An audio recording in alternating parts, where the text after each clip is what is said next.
at the time of this recording,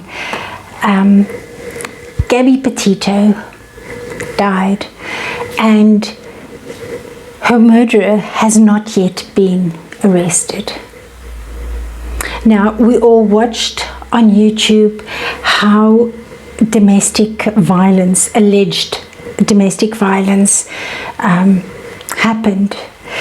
And we want to say, Gabby, you stayed when you should have gone.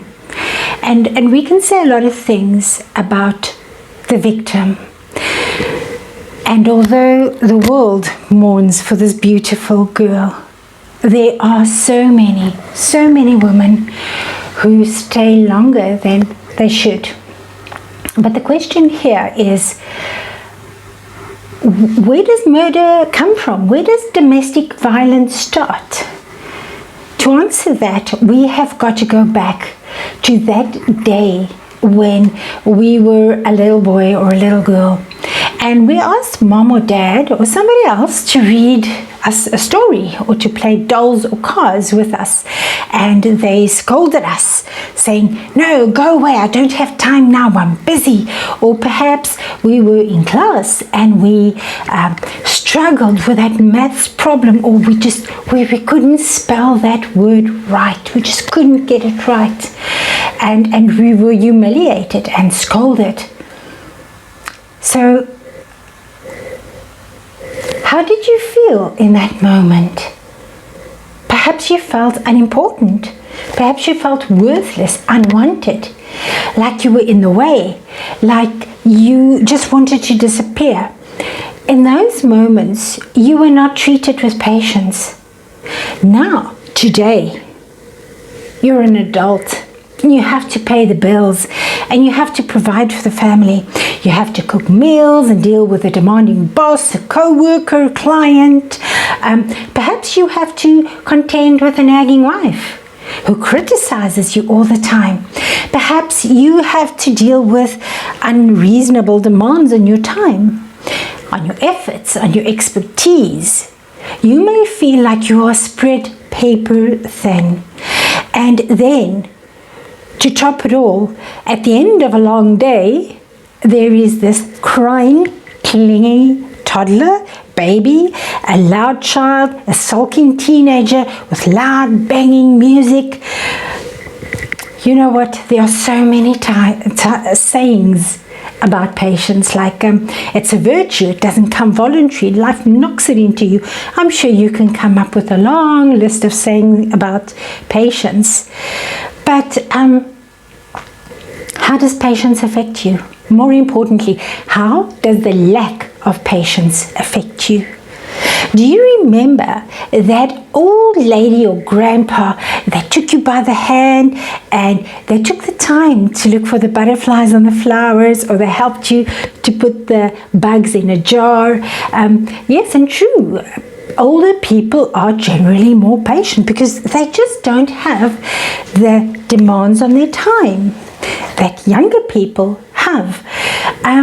The problem is that we were wounded as children because someone was impatient with us. And now, in turn, as adults, we wound others. We wound our children. The reality of life is that we are so busy with the things of life that we forget about life itself.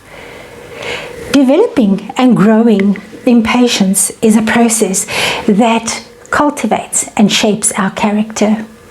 We can learn to develop and increase our level of patience. The process of learning patience is truly a journey. It's a journey within. Each circumstance that brings stress, frustration, can be used to develop patience within us. So Father God is the prime example of patience, because first he creates this beautiful earth and two people corrupts it. Then he wipes it clean and starts again, and would you know, again people go haywire.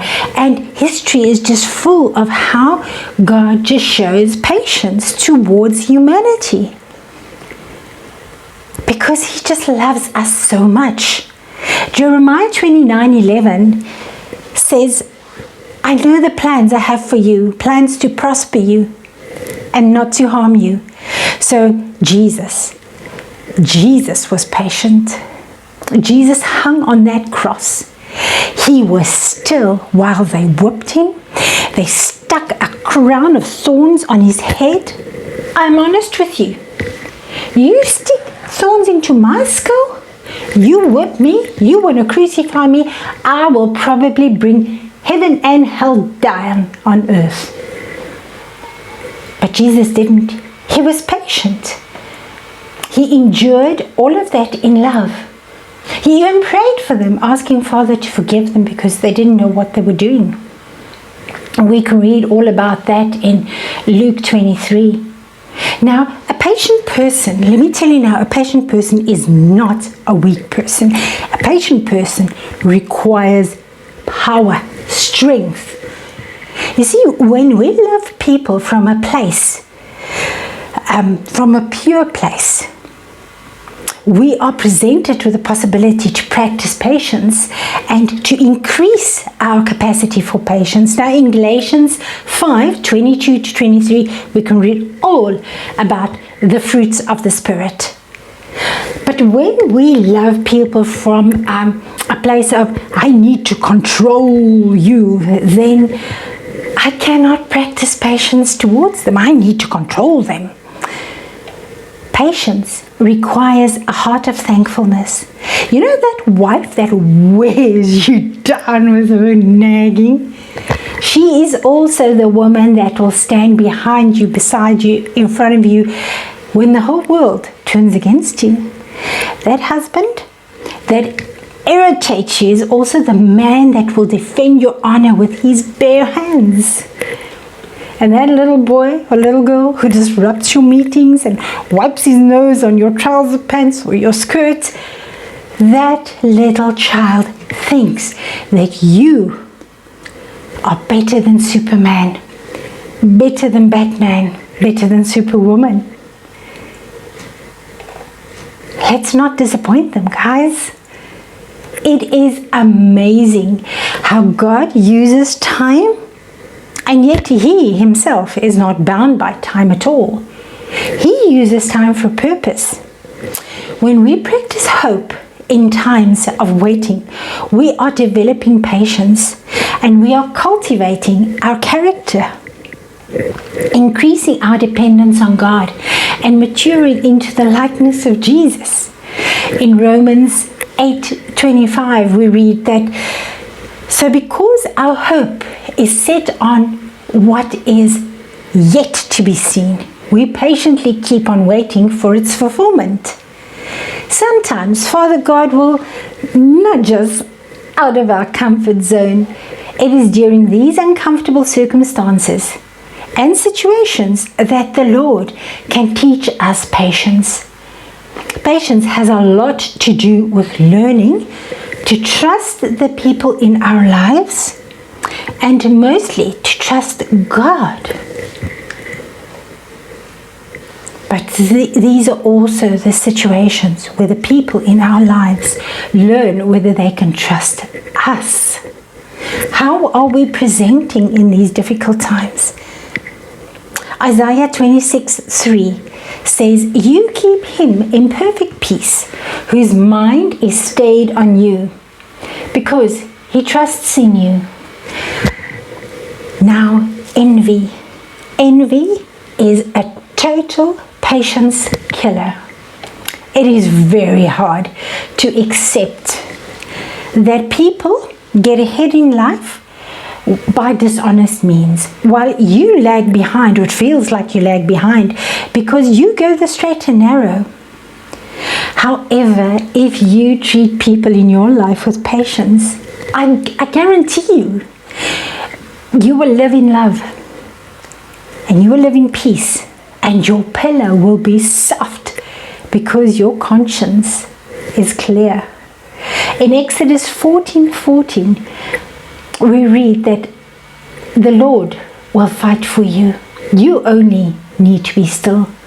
You will go ahead in life. Just be patient.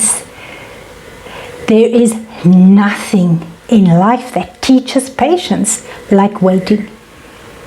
Now, patience can be mistaken for weakness, but it's not so. President Eisenhower developed a grand strategy for waging the Cold War that can at best be described as strategic patience. There was no greater war leader and strategist than the Chinese military general Sun Tzu. And he said, he said, a leader leads by example, not by force. This guy went down in history, and he said, you lead by example, not by force. You're not going to beat anybody into respecting you. In Lamentations 3 verse 25 we read, the Lord is good to those who wait for him, to the soul who seeks him. If you are patient, or rather, if you are impatient, it is possible that the people who raised you were impatient towards you. And I'm sorry about that. But now, you are impatient with the generation that you are raising. Now just think about how their impatience hurt you.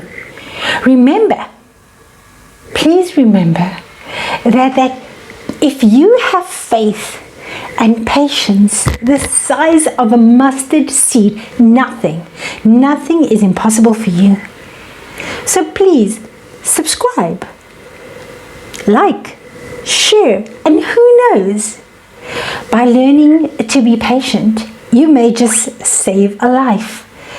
And remember, if you see someone in real trouble, if you see this sign, please help. This is a desperate sign for help. Somebody is being abused in their domestic situation. Love you lots. Until next time. Bye-bye.